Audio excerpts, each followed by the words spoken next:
Bjorn, we'll start off with last Friday night where you had two runners, Mr Tipsy and Twilight Savings. How did they come through those races? Very well. Mr Tipsy, he flew out the next day for the Auckland Cup on Wednesday week, $1 million race in New Zealand. And Twilight Savings, I think she'll improve from the race a fair bit. We're probably a tad disappointed, but she had to do a little bit of work from the outside, near the outside. She continues on to the CUNY. You've got We Can Say It Now in the Australian Guineas on Saturday. Very impressive horse, winner of 2 Group 1s in New Zealand. Tell us about him. She's going well. She galloped well this morning. She probably looks a bit like him. She's so big and strong, and she's a pleasure to train, and she's settled in really well since she's been here. Her first up run in New Zealand, she ran 5th over 1400. It was a hot pace, and there were some very good horses.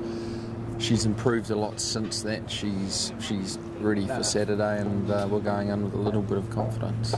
Obviously it's early days, but tactically, what's her general race pattern? She could do anything really. She can jump or she can relax. She can do either or, and we're that's what makes her a little bit special. She can really jump and switch off and relax in her races. You've obviously had a lot of success in the past bringing horses over from New Zealand to Australia and winning big races such as a Derby and other big races here. What does it take what do you have to do to have a horse primed for a Group 1 in Australia? Yeah, they have to be on their game. They take no prisoners here, and you need a little bit of luck and conditions to suit. So she's nice from that point of view because she can make her own luck. She's very well credentialed compared to some of the other horses that were brought over from New Zealand, but once again they're probably stars. We're a little bit more competitive in the starting races, so this is a mile. And my father actually had a horse that came second to Triscay, I think about 20 years ago, called My Guai, so I hope another filly can win this year. What have you made of her opponents in this Saturday's race, the 3-year-olds over here?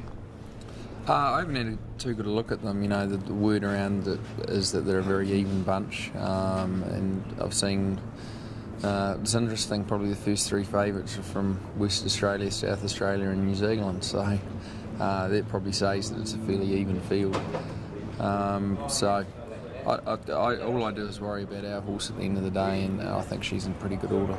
And what will you do after Saturday's run? Is that her main aim for this preparation, or will she continue here in Melbourne or go to Sydney or the other interstate carnivals? She may well go up to Sydney. We're just going to take one step at a time and see how she comes through.